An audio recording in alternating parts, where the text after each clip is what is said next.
Morning વિદ્યાર્થી મિત્રો, કેમ છો બધા? મજામાં?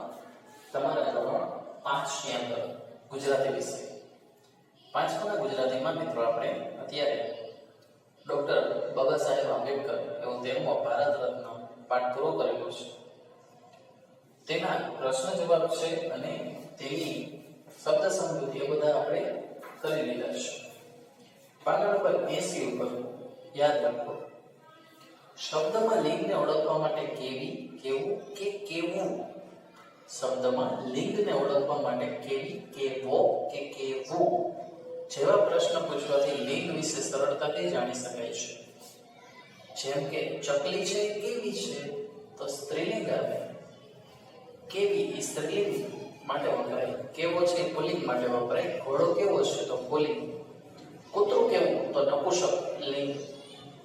સમજાયું?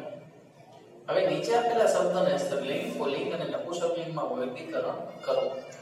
પિતા તો પિતા કેવા છે તો અહીંયા પુલ્લિંગ આવે, પિતા છે પુલ્લિંગ આવે. સૂર્ય કિરણ, સૂર્યનું કિરણ નપુંસકલિંગ. શિક્ષક કેવા છે એટલે કે પુલ્લિંગ, બરાબર, શિક્ષક પુલ્લિંગ આવે. પછી આવે પુસ્તક કેવું છે તો નપુંસકલિંગ. કુમળી, તમારી વય કુમળી છે તો અહીંયા સ્ત્રીલિંગ આવે. દીકરો પુલ્લિંગ આવે. ઉજાસ, કેવો ઉજાસ છે પુલ્લિંગ. કિશોર, બરાબર, કિશોર છે એ પણ પુલ્લિંગ આવે. ભીમરાવ પુલ્લિંગ. જ્ઞાતિ સ્ત્રીલિંગ. આઝાદી સ્ત્રીલિંગ. બાળક નપુંસકલિંગ અને પુત્ર પુલ્લિંગ. તો મિત્રો હંમેશા યાદ રાખવું કે સ્ત્રીલિંગ, પુલ્લિંગ અને નપુંસકલિંગ આની અંદર તમારે કઈ રીતના એનો ભેદ કરવો એ કેવી, કેવો અને કેવું એની ઉપરથી થાય. ઓકે, ચાલો હવે એના પછીનો સ્વાધ્યાયના પ્રશ્ન જવાબ. સ્વાધ્યાયમાં ડોક્ટર ભીમરાવ આંબેડકરનો જન્મ ક્યાં થયો હતો તો પાઠની અંદરથી જ મિત્રો તમારે એ શોધવાની જો ટેવ રાખશો તો બધું જ આવડી જશે. ડોક્ટર બાબા સાહેબ આંબેડકરનો જન્મ મધ્યપ્રદેશના મહુ ગામમાં થયો હતો અને 14મી એપ્રિલ 1891માં, જે તમને અહીંયા 76મા પેજ ઉપર ડોક્ટર ભીમરાવ આંબેડકરનો જન્મ મધ્યપ્રદેશ રાજ્યના મહુ ગામમાં 14 એપ્રિલ 1891માં થયેલો. ડોક્ટર ભીમરાવના માતા પિતાના નામ જણાવો તો અહીં માતાનું નામ ભીમાબાઈ અને પિતાનું નામ રામજીભાઈ. ઓકે, માતાનું નામ ભીમાબાઈ અને પિતાનું નામ રામજીભાઈ. હવે ડોક્ટર ભીમરાવને પિતા પાસે વારસામાં શું મળ્યું હતું તો અહીંયા તેમને વારસામાં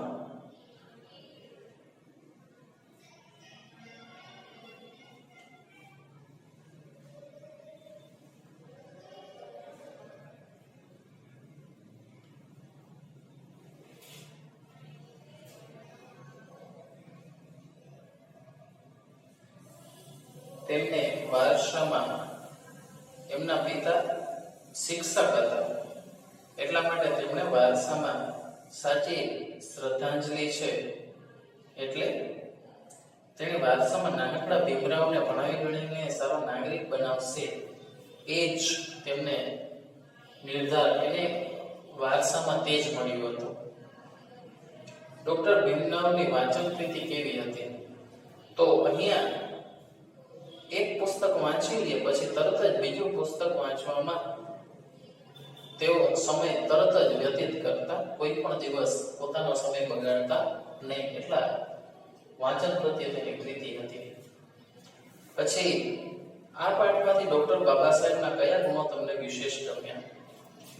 બાબા સાહેબ ન્યાયપ્રિય હતા, સ્ત્રીના હક પ્રત્યે વધારે એક્ટિવ હતા, હોશિયાર હતા, પુસ્તક પ્રેમી હતા, આઝાદીના લડવૈયા હતા, બંધારણના ઘડવૈયા હતા. આના ઉપરાંત ઘણા બધા એના ગુણો એના ઉપરાંત ઘણા બધા એના જે ગુણ છે બરાબર એ આ પાઠની અંદર વ્યક્ત થયા છે. બીજું, આ પાઠમાં તમે ડોક્ટર બાબા સાહેબની વિદ્યા મેળવવાની ધગસ વિશે જાણ્યું. તમે વિદ્યા મેળવવા કેવા પ્રયાસ કરશો? તો અહીંયા પાઠની અંદર જ તમને એનો પ્રશ્નનો જવાબ મળે છે પાના નંબર 77 માં. પેજ નંબર 77 માં તમે જોઈ શકો છો અહીંયા ઉચ્ચ નીચના અને જ્ઞાતિના ભેદભાવ હોવા છતાં પણ નાના એવા ભીમરાવે શું કરેલું? ખૂબ જ લડત કરી અને પોતે જાતે શિક્ષણ મેળવ્યું. પોતાને જે પુસ્તકો ના મળે અને મોંઘાદાર પુસ્તકો હોય છતાં એ પુસ્તકો છે એ પુસ્તકાલયમાંથી તેઓ જાતે ઘણા જોજન ચાલીને જતા અને પછી તેઓ વાંચતા. તો આવી રીતે મુશ્કેલી વ્યક્તિઓને પણ તેમણે વિદ્યા મેળવી અને આપણે વિદ્યા મેળવવી હોય તો ઘરેથી સ્કૂલે જ જવું પડે છતાં પણ આપણે સ્કૂલે જવાના બહુ વધારે અભિગમમાં હોતા નથી. ત્રીજું, ડોક્ટર ભીમરાવના ઘડતરમાં કયા 3 મહાપુરુષોનો ફાળો છે? સૌથી પહેલા તેમના પિતા રામજીભાઈ આંબેડકર, તેમના પિતા. બીજા, વડોદરાના સયાજીરાવ ગાયકવાડ. સયાજીરાવ ગાયકવાડે તેમને ઉચ્ચ અભ્યાસ માટે વિદેશ મોકલ્યા હતા. અને ત્રીજા છે મહાત્મા ગાંધીજી કે જેમણે ભારતની આઝાદીની લડાઈમાં તેમને સામેલ કર્યા અને ભારતનું બંધારણ ઘડવા માટે તેમને નિયુક્ત કર્યા. ડોક્ટર ભીમરાવના જીવનના મહત્વના કાર્યો કયા કયા છે? તેમણે સ્ત્રી શિક્ષણ, સ્ત્રીના હકો પ્રત્યે, સ્ત્રીના શિક્ષણ માટે, દલિતો અને નીચી જ્ઞાતિના જે લોકો છે તેની માટે ભણવાની અને સમાજમાં સમાન હક મેળવવાની બધી જ મુહિમ કરી. તેઓ બંધારણના ઘડવૈયા તરીકે ઓળખાય છે.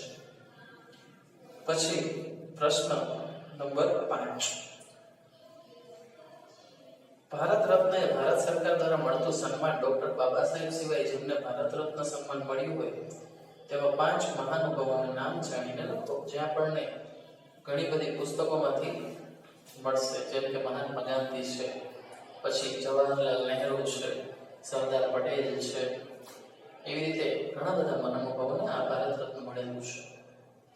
નીચેના શબ્દોના સમાનાર્થી લખો. નવાઈ તો આશ્ચર્ય, તંગી ખોટ અથવા અછત, મહત્વ તો સન્માન અથવા માન, ગરીબ તો અહીં રાખ, હૃદય દિલ અથવા મન. શબ્દોના વિરુદ્ધાર્થી લખો. અંધકાર અજવાળું, વિશાળ તો નાનો, દુર્ભાગ્ય સદભાગ્ય, દોષ નિર્દોષ, આનંદ દુઃખ. સાચી જોડણી અહીંયા પાઠની અંદરથી જોઈને સુધારવાની છે. માતૃસુખ શિક્ષક, અસ્પૃશ્ય શિષ્યવૃત્તિના આર્થિક. હવે છે શબ્દનો વાક્ય પ્રયોગ. બુદ્ધિમાન તો બાબા સાહેબ આંબેડકર ખૂબ જ બુદ્ધિમાન હતા. ગ્રંથ, ભારત અહીં ભગવદ્ ગીતા એક ગ્રંથ છે. શિષ્યવૃત્તિ, દરેક શાળાની અંદર શિક્ષકો, અહીં દરેક શાળાની અંદર દરેક વિદ્યાર્થી છે એને શિષ્યવૃત્તિ મળવી જોઈએ. સમાજ ઉદ્ધાર, અહીં સમાજનો ઉદ્ધાર કરવા માટે ઘણા બધા મહાપુરુષો હોય છે અને ભારત રત્ન ડોક્ટર બાબા સાહેબને ભારત રત્ન એવોર્ડ એનાયત કરાવેલો હતો. હવે ખાલી જગ્યામાં યોગ્ય અક્ષર મૂકો. ઉત્તમ તો અહીં પહેલું ઉ આવે, પછી પુત્ર, શિષ્ય, ઉત્કર્ષ અને મુશ્કેલી, જે તમે ઘણી જગ્યાએ જોઈ શકશો અને સાચી જોડણી લખી શકશો. અને આપેલા સૂત્રો લખવાના છે. તો આજે પાના નંબર 80 અને 81 આ બંને પેજ ઉપર મિત્રો, પેજ નંબર 80 અને 81 આ બે પેજ ઉપર આપણે જે સ્વાધ્યાય કરેલા છે એ આજે કરાવેલું તમારી રફ અને બાકી બંને બુક્સમાં એક પર, એટલે કે ટોટલ 2 વાર લખવાના છે. સમજાણું તમને? ઓકે, ચાલો મિત્રો, તો મળશું આવતા નેક્સ્ટ વિડીયોમાં. ત્યાં સુધી બધા મિત્રો ઘરે રહો, સુરક્ષિત રહો.